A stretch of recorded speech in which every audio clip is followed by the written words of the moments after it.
last few days at the parliament have been very very eventful. और इस particular issue के दौरान एक चीज सामने निकल के आई है कि क्या प्राइम मिनिस्टर जो कि प्रेसिडेंट के स्पीच के ऊपर मोशन ऑफ थैंक्स के लिए रिस्पॉन्ड कर रहे चाहते थे, लोकसभा के अंदर स्पीच देना चाहते थे, उनको रोका गया स्पीकर ऑफ लोकसभा श्री ओम बिरला जी के द्वारा। इस पूरे मामले को समझते हैं, लेकिन कुछ दुर्भाग्य, कुछ अनफॉर्चुनेट चीजें जो हैं वो भी देखते हैं हमारे साथ, हमारे लिए एज सिटीजंस ऑफ इंडिया इस मामले से निकल के आती है। तो देखिए, होता ये बेसिकली कि जो प्रेसिडेंट ऑफ इंडिया है, आर्टिकल 87 के तहत उन्हें जॉइंट एड्रेस देना होता है पार्लियामेंट के दोनों हाउसेस को, जब भी साल का सबसे पहला नया सेशन शुरू होता है। ये बजट सत्र था तो ये शुरू हुआ और इसके पहले ही दिन स्पीच दी गई। अब आप देख सकते हैं कि इसके बाद नेक्स्ट स्टेप ये होता है as per constitution, as per the rules of procedure, कि आप इस मोशन ऑफ इस स्पीच के रिस्पॉन्स में मोशन ऑफ थैंक्स लेके आते हो दोनों हाउसेस में, और उसके ऊपर चर्चा होती है, डिस्कशन होती है। इस चर्चा के दौरान ट्रेजरी बेंच यानी कि रूलिंग पार्टी की तरफ से तेजस्वी सूर्या ने बात की। उसके बाद leader of opposition Rahul Gandhi जब बात कर रहे थे, उन्होंने अपनी बात के दौरान, स्पीच के दौरान, retired chief of army Shri M Naravane ji का एक किताब जो पब्लिश नहीं हुई है उसको कोट करना शुरू किया। उस कोट के दौरान क्या घटनाएं घटी, इसके ऊपर मैं अलग से वीडियो बना चुका हूं। उस कोट करते वक्त उनको रोक दिया गया, citing rule number 349 of Lok Sabha rules, कि आप किसी भी किताब या किसी भी मैगजीन को नहीं पढ़ सकते हैं in the house which is not relevant to the particular discussion. ऐसा करके उनका माइक भी बंद किया गया और वो उन्हें उस किताब को कोट नहीं किया गया, करने दिया गया, जिसके बाद पार्लियामेंट के अंदर बहुत डिसरप्शंस हुए। देखते ही देखते सवाल यह भी आ गया कि लोग प्रोटेस्ट करते करते जो वेल होता है हाउस का, उसके पास चले गए, जहां पे सारे स्टाफ बैठा होता है, सेक्रेटेरिएट का स्टाफ, और वहां से कुछ लोगों को देखा गया कि भाई वो पेपर फाड़ रहे हैं, पेपर की जो है पीसेस फेंक रहे हैं। इस वजह से 8 मेंबर्स ऑफ पार्लियामेंट को सस्पेंड भी किया गया। अगले दिन यानी 4 फरवरी को उसी बात के रिस्पॉन्स या इसी मोशन ऑफ थैंक्स के ऊपर डिस्कशन, जब चर्चा जब शुरू होती है लोकसभा में, तो बीजेपी के नेता निशिकांत दुबे ढेर सारी किताबें लेके आ जाते हैं और उन किताबों को कोट करने लगते हैं, blaming previous Congress prime ministers including Nehru and Indira Gandhi. उस वक्त चेयर पे ओम बिरला साहब नहीं बैठे थे, उस वक्त टीडीपी के एक नेता बैठे थे, क्योंकि आपको पता होना चाहिए कि स्पीकर एक पैनल ऑफ चेयरपर्सन्स अपॉइंट करके रखते हैं, नॉमिनेट करके रखते हैं, कि जब वो उपस्थित ना हो हाउस में तो उनकी गैर मौजूदगी में बारी बारी से एक एक करके वो लोग जो पैनल ऑफ चेयरपर्सन्स में नॉमिनेट होते हैं, वो उनकी कुर्सी पे बैठ के स्पीकर का रोल उस समय के लिए निभाए। अब इस दौरान क्या होता है कि लगभग 3 से 4 मिनट तक निशिकांत दुबे किताब कोट करने लगते हैं, किताब के अंदर लिखी गई बातों के बारे में बोलते हैं। स्पीकर उनको कहते हैं कि आप ऐसा नहीं कर सकते, मैं रूल कोट कर रहा हूं, लेकिन उनका माइक नहीं बंद होता और वो बोलते रहते हैं। अब इस पर्टिकुलर जद्दोजहद में ऑपोजिशन पार्टीज को एक मुद्दा यह मिलता है कि रूलिंग पार्टी की तरफ से जब डिसरप्शन क्रिएट किया जा रहा है, जब रूल 349 को ब्रेक किया जा रहा है, तो इतनी सख्त कार्रवाई नहीं हो रही है, लेकिन लीडर ऑफ ऑपोजिशन को बोलने नहीं दिया जा रहा, ऐसा उनका आरोप है। जिस वजह से बाकी लोगों के नाम जो लिस्ट में थे, जिन्होंने स्पीच का रिप्लाई देना था, ऑपोजिशन पार्टीज के नेताओं के नाम, उन्होंने बोलने से इनकार कर दिया, कहा कि भाई लीडर ऑफ ऑपोजिशन सबसे पहले बोलेंगे। ध्यान रखिएगा, लीडर ऑफ ऑपोजिशन एक स्टैट्यूटरी पोजीशन होती है, यानी कानूनन तौर पे उसको आइडेंटिफाई किया जाता है 1977 के salaries and allowances of leader of opposition act के अंदर। अब ध्यान देने वाली बात यह है कि उसके बाद संसद में चर्चा, संसद के अंदर कुछ इस प्रकार का माहौल क्रिएट होने लगता है, जिसमें कुछ महिला मेंबर्स ऑफ पार्लियामेंट इस तरफ आ जाती है। ये वो एरिया है जहां पे प्रधानमंत्री बैठते हैं जनरली, कुछ पोस्टर्स लेके, कुछ स्लोगन्स लेके यहां पे आती है, और एक न्यूज रिपोर्ट्स के तहत कई जगहों से ये न्यूज मिलने की शुरुआत होती है कि हम प्राइम मिनिस्टर को नहीं बोलने देंगे जब तक लीडर ऑफ ऑपोजिशन को बोलने नहीं दिया जाएगा। और ऐसा न्यूज रिपोर्ट्स में देखा जाता है, द हिंदू अखबार के अंदर भी ये लिखा जाता है कि ऑपोजिशन पार्टीज ने एकजुट होकर एक मीटिंग करके डिसाइड करते हैं कि देखो 2004 में भी ना एक बार ऐसा हुआ था। 2004 में जब प्रधानमंत्री थे मनमोहन सिंह, नए नए प्रधानमंत्री बने थे मई के महीने में, और जून में पहला सत्र था, नई लोकसभा का सबसे पहला सत्र था, तो उसमें भी प्रेसिडेंट का एड्रेस था, डॉक्टर एपीजे अब्दुल कलाम के प्रेसिडेंट के एड्रेस को रिस्पॉन्ड करते हुए मनमोहन सिंह को स्पीच देनी थी। लेकिन उस वक्त उनकी कैबिनेट के अंदर कई ऐसे नेता थे जैसे शिबू सोरेन, लालू प्रसाद यादव, जिनके ऊपर करप्शन के मामले थे, जिस मुद्दे को उठाया गया और कहा गया इनको मंत्री क्यों बना रहे हो, और इसी वजह से हाउस में डिसरप्शंस होते गए। उस वक्त बीजेपी ऑपोजिशन के अंदर थी और डिसरप्शंस करते करते मनमोहन सिंह जी ने यही सही उचित समझा कि मैं स्पीच नहीं देता हूं और हम इस मोशन को इस तरीके से बिना मेरी स्पीच के ही पास कर देते हैं। तो 2004 के बाद ये अब पहली बार हो रहा है जहां पे प्राइम मिनिस्टर का रिस्पांस नहीं आता है लोकसभा के अंदर on the motion of thanks. इसका मतलब ये नहीं है कि ये पास नहीं हो सकता, ये पास हो सकता है, कंपलसरी नहीं है, लेकिन कन्वेंशन ये है कि प्रधानमंत्री जो है रिस्पॉन्ड करते हैं।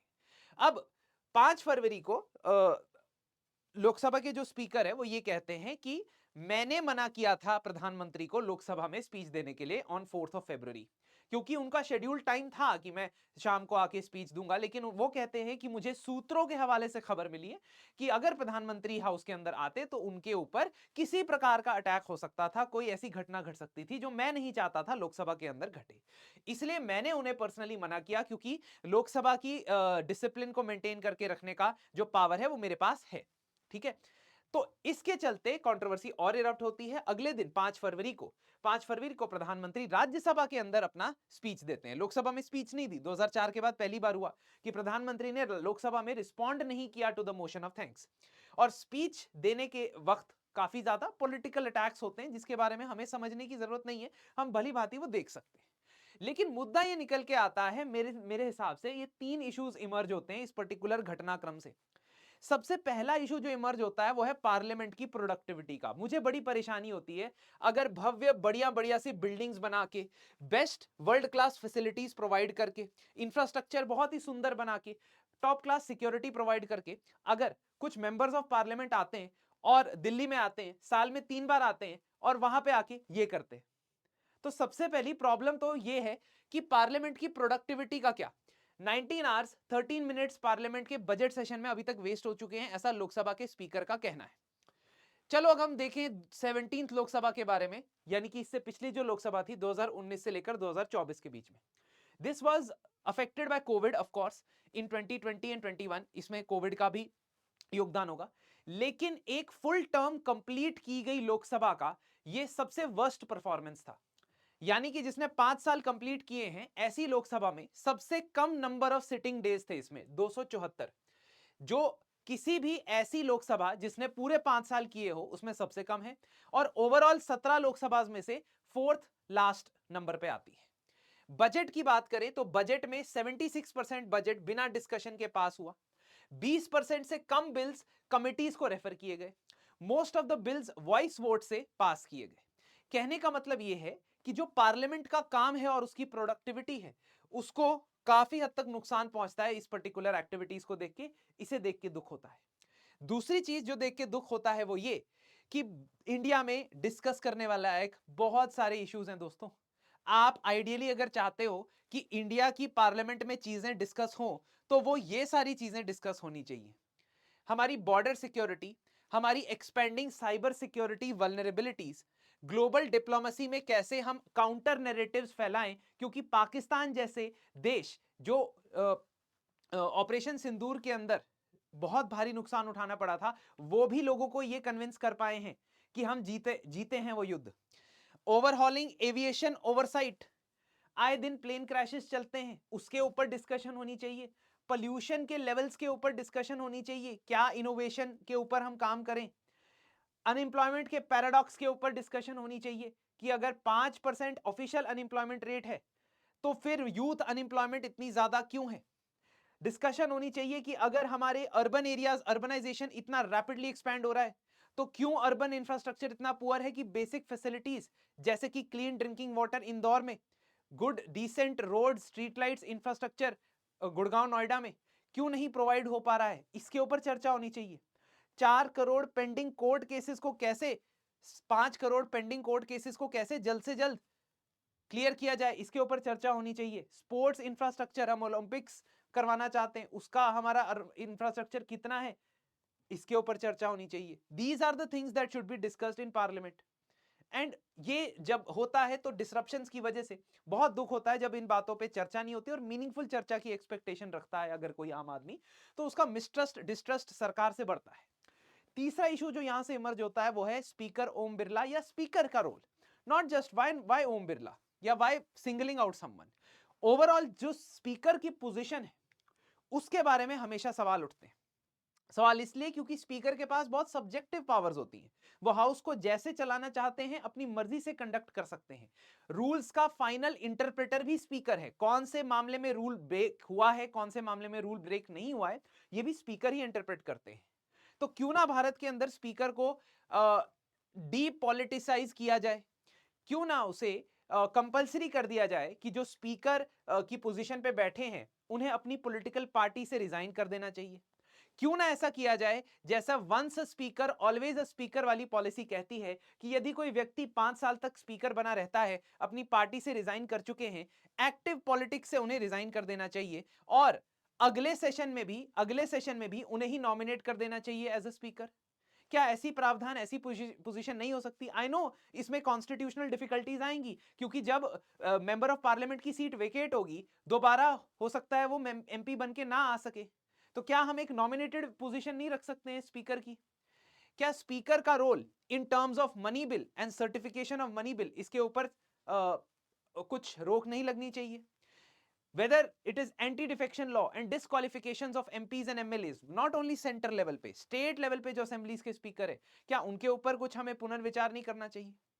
ठीक है, it is with due respect to every person who graces the position of speaker, they have done a wonderful job, but please understand कि ये मामले इरप्ट होते रहेंगे और इसमें सभी लोग भागीदार हैं। ये नहीं हो सकता है कि सिर्फ एक पार्टी भागीदार है, ये नहीं हो सकता है कि एक पर्टिकुलर इंडिविजुअल इसके रिस्पॉन्सिबल है। सो इंस्टीट्यूशंस, इंडिविजुअल्स, सिस्टम्स, इनको देख के थोड़ा दुख होता है, खास तौर पे इस पर्टिकुलर सिनेरियो के अंदर। आपने करंट अफेयर्स के पर्सपेक्टिव से यदि प्रीलिम्स ओरिएंटेड तैयारी करनी है तो हमारा एपिक कोर्स स्टार्ट हो चुका है, उसके अंदर मैं पॉलिटी की 2 क्लासेस ले चुका हूं, बट अभी भी 2 क्लासेस और होनी है। हर सब्जेक्ट की उसमें लाइव क्लास होगी जिसके अंदर हम डेडिकेटेड तरीके से prelims oriented current affairs cover करेंगे और कंसाइज कंटेंट देने की कोशिश कर रहे हैं।